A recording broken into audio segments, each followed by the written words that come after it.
There is a strange moment that happens in certain relationships, a quiet moment that most people ignore at first. It's the moment when something feels slightly off, but you immediately dismiss it. Maybe someone says something that confuses you. Maybe their words don't match their actions. Maybe you feel guilty for something you don't fully understand. And yet you brush it aside because the person looks sincere, because they say they care about you, because you want to believe that nothing is wrong. The uncomfortable truth is that manipulation rarely looks like manipulation. It rarely announces itself openly. It hides behind kindness, concern, emotional intimacy, and sometimes even love. The most effective manipulators don't control people through force. They control people by slowly shaping how those people think, feel, and interpret reality. And the most dangerous part is that when manipulation is subtle, the victim often defends the manipulator without realizing it. Many people who are being manipulated will say things like they just worry about me, or they are just sensitive, or they had a hard past. But manipulation often begins exactly in this gray area where concern and control become difficult to distinguish. Today we're going to explore 8 signs that someone may be secretly manipulating you, not in an obvious villain-like way, but in the quiet psychological ways that slowly reshape your behavior and your perception of yourself. The first sign is mixed signals. Mixed signals are one of the most powerful psychological manipulation tactics because they destabilize your emotional compass. Imagine someone who sometimes treats you with warmth, appreciation, and affection. In those moments, they make you feel valued and understood. They might compliment you, support you, or express how important you are to them. But then, without warning, their behavior suddenly shifts. They become distant, cold, critical, or emotionally unavailable. You start wondering what you did wrong. You replay conversations in your head trying to find the moment when things changed. The manipulator rarely explains the shift clearly. Instead, they leave ambiguity. Maybe they say you're overthinking it or nothing is wrong, but their behavior tells a different story. This emotional inconsistency creates a powerful psychological loop. Your brain begins chasing the positive version of them. You start trying harder to regain their approval. You adjust your behavior, your words, and sometimes even your personality in order to bring back the warm version of the person you remember. Over time, this creates a subtle form of conditioning. Your emotional state becomes tied to their unpredictable approval. Psychologists sometimes compare this pattern to intermittent reinforcement, the same principle that makes gambling addictive. When rewards appear randomly, the brain becomes even more motivated to pursue them. The uncertainty increases the emotional grip. Instead of stepping back and questioning the inconsistency, many people become more invested. They think if they just say the right thing, act the right way, or prove their loyalty, the relationship will stabilize again. But the instability is often the point. Mixed signals create confusion, and confusion creates control. When someone controls the emotional temperature of the relationship, they indirectly control your behavior. The second sign is emotional blackmail. Emotional blackmail happens when someone uses guilt, fear, or obligation to influence your decisions.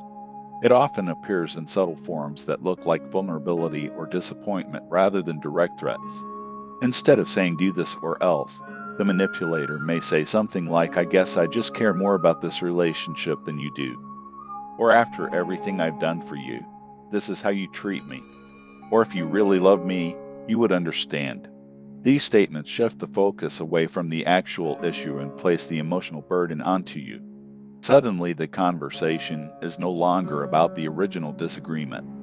It becomes about proving your loyalty, your compassion, or your commitment. You feel pressured to comply not because the request is reasonable, but because you want to avoid hurting them. Emotional blackmail is especially effective on empathetic people. If you naturally care about others' feelings, you may feel responsible for their emotional reactions. The manipulator senses this and leverages it. They learn that expressing sadness, disappointment, or emotional pain can influence your behavior. Over time, a pattern forms where your choices become guided by their emotional responses rather than your own boundaries. You start asking yourself questions like, what will they feel if I say no instead of what is right for me? The manipulator may not always appear aggressive. In fact, many emotional blackmailers present themselves as deeply sensitive individuals. They emphasize how easily they get hurt, how misunderstood they feel, or how much they've suffered in the past. This creates an environment where disagreeing with them feels like cruelty. But the key difference between genuine vulnerability and manipulation lies in responsibility. A healthy person shares their emotions but still takes responsibility for managing them. A manipulator places that responsibility onto you. Your role slowly shifts from partner, friend, or colleague into emotional caretaker. And once someone becomes responsible for another person's emotional stability, manipulation becomes much easier to maintain. The third sign is fake vulnerability. Vulnerability is normally associated with trust and emotional connection. When someone shares personal struggles, fears, or past pain, it creates intimacy. It signals that they feel safe with you. And in healthy relationships, vulnerability strengthens mutual understanding. But manipulators sometimes weaponize vulnerability as a strategy. They share carefully selected stories about how they were betrayed, abandoned, or mistreated in the past. These stories often appear early in the relationship and are delivered with strong emotional intensity. The purpose is not just to be understood, the purpose is to shape how you see them. If someone convinces you that they have been repeatedly hurt by others, you may become extra cautious not to become another person who hurts them. You start tolerating behavior that you would normally question because you fear confirming their narrative about the world being cruel or unfair to them. Fake vulnerability often functions as a shield against accountability. When conflicts arise later, the manipulator may refer back to their past trauma as an explanation for their behavior. If they become controlling, jealous, or unpredictable, they frame it as a consequence of being hurt before. This reframes their harmful actions as something you should sympathize with rather than challenge. Gradually, the relationship becomes unbalanced. Their emotions, their past, and their wounds dominate the emotional space. Your concerns become secondary. When you try to express discomfort, the conversation quickly shifts back to how difficult things have been for them. The result is that you end up comforting the person who hurt you. It's a subtle psychological reversal that leaves you feeling both confused and guilty. The fourth sign is the creation of dependency. Manipulators rarely aim for immediate control. Instead, they build gradual dependence. At first, they may appear extremely supportive. They help you solve problems. They give advice. They show interest in your struggles. They may position themselves as someone who understands you better than anyone else.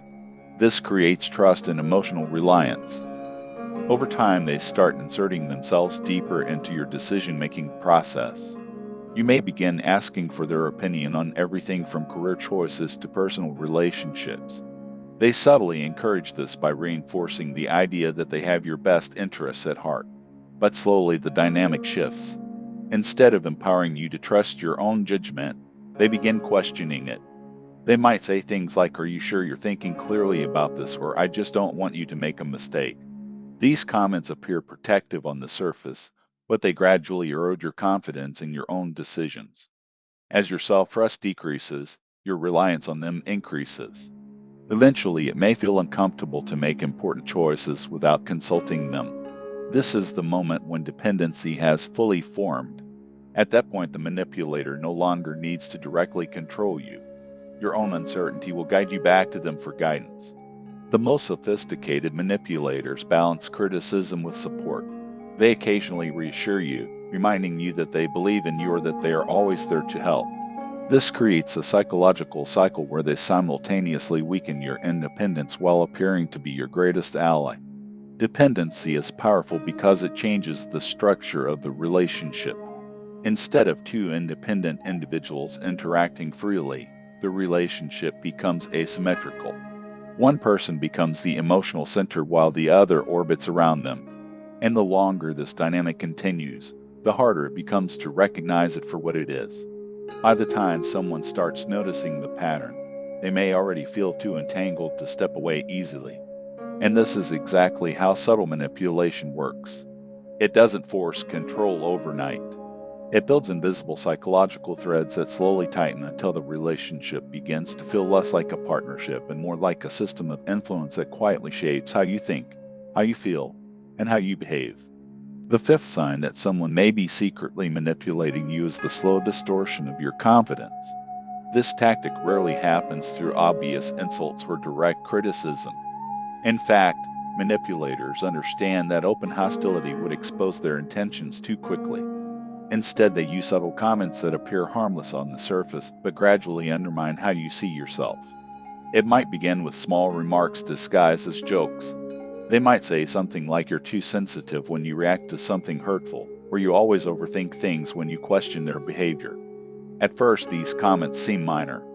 Everyone jokes sometimes. Everyone makes casual observations. But over time, the pattern becomes clear. Whenever you express discomfort, confusion, or disagreement, the conversation quietly shifts toward questioning your perception instead of addressing the issue itself. The manipulator rarely says you are wrong directly. Instead, they create the feeling that your reactions are exaggerated, irrational, or emotionally unstable. This slowly reshapes your internal dialogue. You begin second guessing your own instincts. When something feels wrong, your first thought is no longer something is off here. Your first thought becomes maybe I'm overreacting. This shift is powerful because your intuition is one of your strongest defenses against manipulation. Once someone convinces you that your intuition cannot be trusted, they gain far more influence over how you interpret events. Over time, the manipulator may escalate the tactic by comparing you to others. They might say things like most people wouldn't react this way or everyone else seems fine with it. This introduces social pressure. It makes you feel like the problem is not the situation but your unique sensitivity or misunderstanding. Slowly, your sense of emotional legitimacy erodes. And once your confidence weakens, the manipulator's version of reality becomes easier to accept. The sixth sign is isolation disguised as protection. Healthy relationships encourage connections with friends, family, and independent social circles. But manipulation often involves quietly narrowing those connections. This doesn't usually happen through direct commands like stop seeing your friends. That would be too obvious. Instead, the manipulator plants subtle doubts about the people around you. They might say, I just don't trust that friend of yours. They seem fake. Or your family doesn't really understand you the way I do. Or I feel like your coworkers take advantage of you. These statements appear protective at first. It sounds like they are simply looking out for your well-being. But gradually the message becomes consistent. Other people are unreliable, unsupportive, or harmful. Meanwhile, the manipulator positions themselves as the one person who truly cares, the one person who understands you better than anyone else. Over time, this creates a quiet shift in your social behavior. You may begin sharing less with friends because the manipulator already framed them as untrustworthy. You might spend less time with family because the manipulator subtly creates tension around those interactions. Sometimes they express disappointment whenever you prioritize other relationships. They might say, I guess I'm not that important to you, or you always choose them over me. Again, the tactic relies on guilt rather than control. But the result is the same. Your world slowly becomes smaller, and the smaller your social world becomes, the easier it is for someone to shape your perception of reality. Isolation increases dependency. Without outside perspectives, the manipulator's narrative becomes the dominant voice in your environment. If they tell you that you are difficult, you start believing it because fewer people are around to challenge that idea. If they say others cannot be trusted, the lack of outside contact begins to reinforce that belief. This is why isolation is such a powerful manipulation strategy. It reduces the number of mirrors you have to reflect reality back to you. The seventh sign is constant shifting of responsibility. In healthy relationships, people acknowledge their mistakes. They may not do it perfectly, but there is at least an attempt to take ownership when something goes wrong. Manipulators, however, rarely accept responsibility directly. Instead, they redirect the conversation in subtle ways that place the emotional burden on you. Imagine confronting someone about a behavior that hurt you. Instead of listening and addressing the issue, they respond with something like, I only acted that way because you pushed me to it. Or if you hadn't reacted like that, I wouldn't have said those things. Suddenly, the focus is no longer on their behavior. It becomes about what you did that supposedly caused it. Another variation is the victim reversal. When confronted, the manipulator portrays themselves as the one who is being attacked or misunderstood. They might say, "I can't believe you think I would intentionally hurt you after everything I've done." This shifts the emotional energy of the conversation. Instead of discussing the problem, you find yourself reassuring them that you don't think they are a bad person. The conversation ends with you apologizing for bringing up the issue in the first place. Over time, this pattern trains you to avoid confrontation entirely. You learn that expressing concerns leads to emotional chaos, defensiveness, or guilt. It feels easier to stay silent, but silence gradually strengthens the manipulator's position. Because if problems are never openly addressed, their behavior remains unchecked. Another subtle tactic involves partial apologies that avoid responsibility. The manipulator might say, "I'm sorry you feel that way." Notice the structure of that statement. It sounds like an apology, but it doesn't acknowledge any wrongdoing. The responsibility is placed on your feelings rather than their actions. These linguistic shifts may seem small, but they have powerful psychological effects. They reshape the narrative of the conflict. Instead of the manipulator needing to reflect on their behavior, the emotional focus remains on how you interpreted the situation. The eighth sign is the creation of emotional debt. This is one of the most overlooked manipulation strategies because it often appears as generosity. The manipulator may go out of their way to help you, support you, or make sacrifices for you. They might spend time solving your problems, offer financial help, or provide emotional support during difficult moments. At first, this feels like kindness. And in healthy relationships, kindness is freely given without expectation of control. But in manipulative dynamics, generosity often carries an invisible contract. The manipulator keeps an internal record of everything they have done for you. They rarely mention it immediately. Instead, they allow the sense of gratitude to build over time. You begin feeling like you owe them something, even if they never directly asked for it.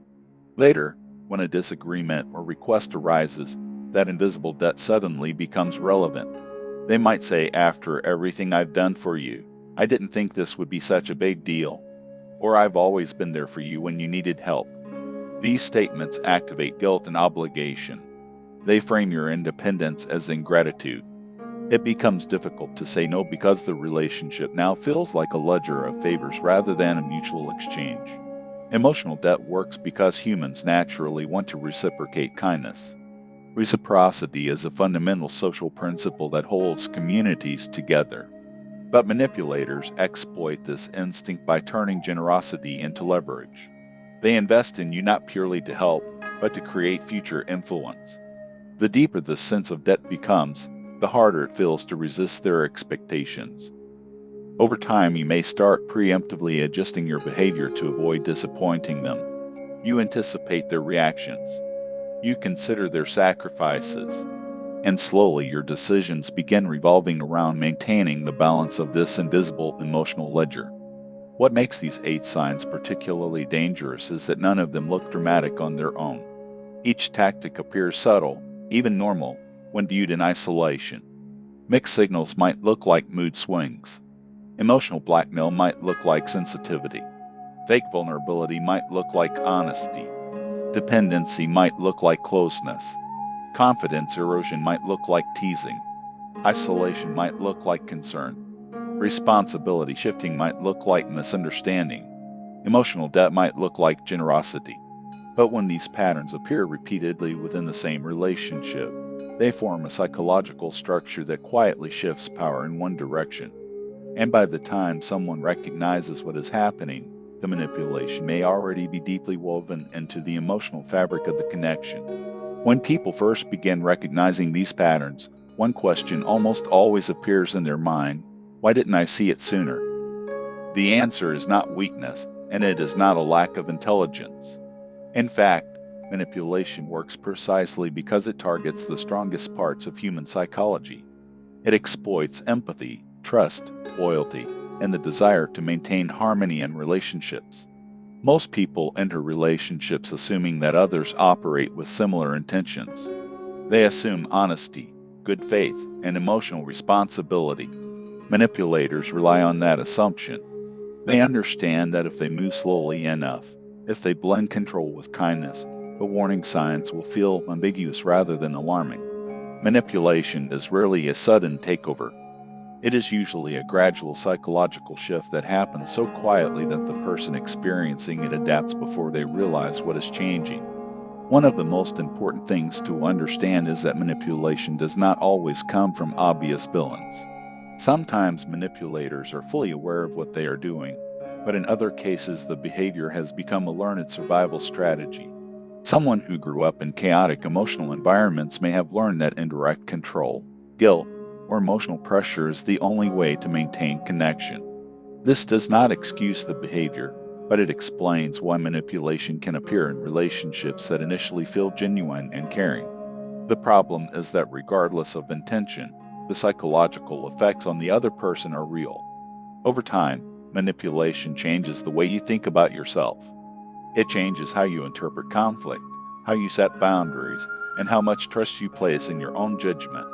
People who experience long-term manipulation often describe a strange sense of mental fog. They feel constantly unsure about what is real and what is exaggerated. They replay conversations repeatedly, trying to determine whether their reactions were justified.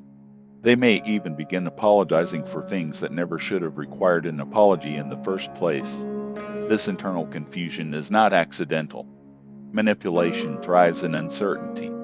When you are unsure about your own perception, you naturally look for external guidance, and the manipulator is often ready to provide that guidance, subtly reinforcing the version of events that protects their position.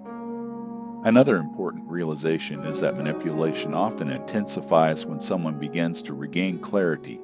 When a person starts questioning the dynamic, setting boundaries, or pulling away from unhealthy patterns, the manipulator may respond with stronger emotional tactics.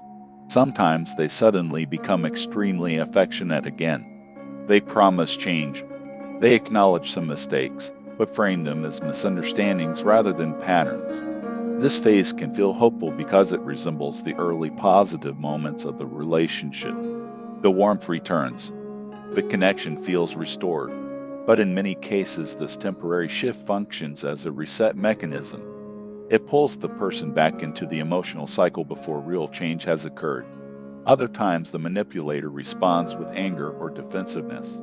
They accuse you of being unfair, cold, or ungrateful. They may say that you have changed, that you are becoming selfish, or that outside influences are turning you against them. These reactions are not random. They are attempts to reestablish the psychological balance that previously worked in their favor. This is why awareness alone does not immediately solve manipulation. Recognizing the pattern is the first step, but the emotional dynamics of the relationship may still be powerful. Breaking free from manipulation often requires rebuilding something that has slowly been weakened, your internal reference point.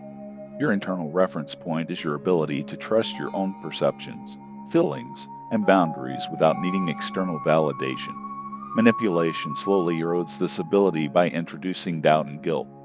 Rebuilding it requires a deliberate shift in attention.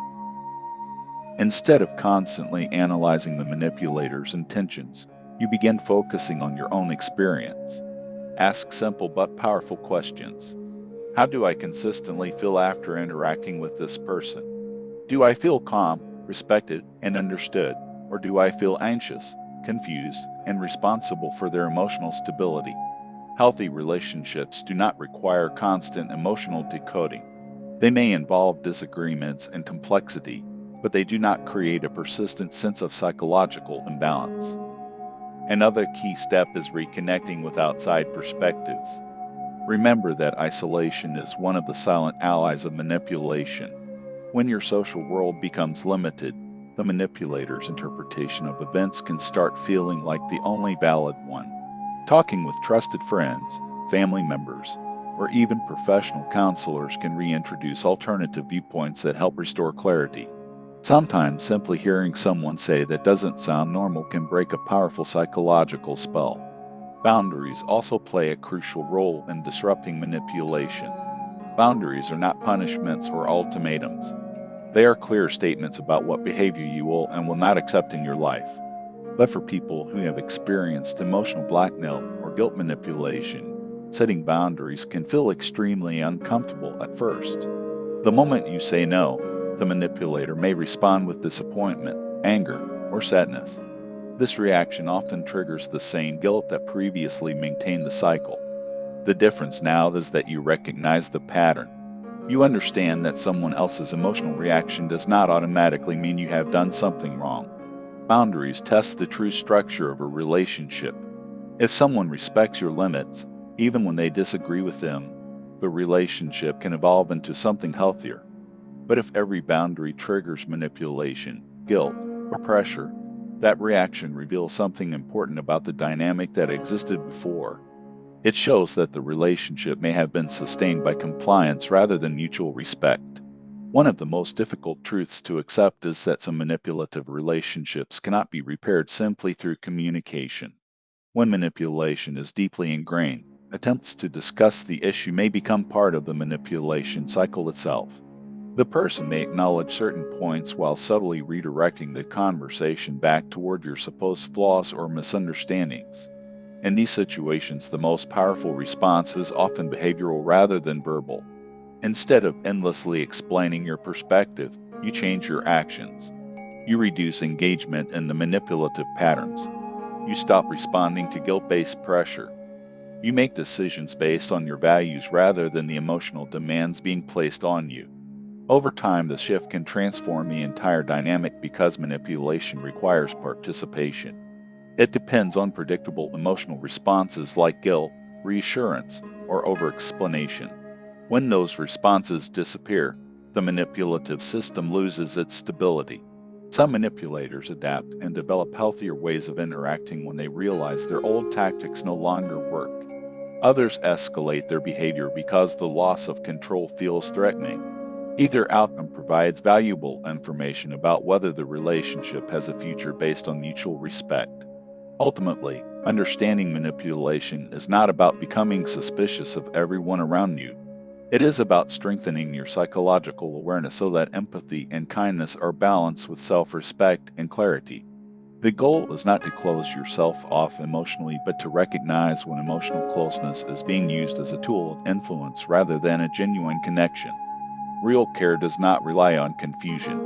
Real concern does not require guilt. Real vulnerability does not erase accountability. And real support does not weaken your independence. Healthy relationships tend to feel surprisingly simple at their core. Communication may still require effort, but it does not feel like navigating a psychological maze. You do not constantly wonder whether you are the problem. You do not feel like your emotional stability depends on someone else's unpredictable reactions. Instead, there is a sense of mutual clarity where both people are allowed to exist as independent individuals with their own thoughts, feelings, and boundaries. The most powerful defense against manipulation is not learning to outplay manipulators. It is learning to trust your own internal signals again. When something consistently feels confusing, draining, or emotionally one-sided, that feeling deserves attention rather than dismissal. Your intuition is not an enemy to silence. It is often the earliest warning system that something in a relationship needs closer examination. And once you begin listening to it again, many of the invisible patterns that once seemed normal become impossible to ignore.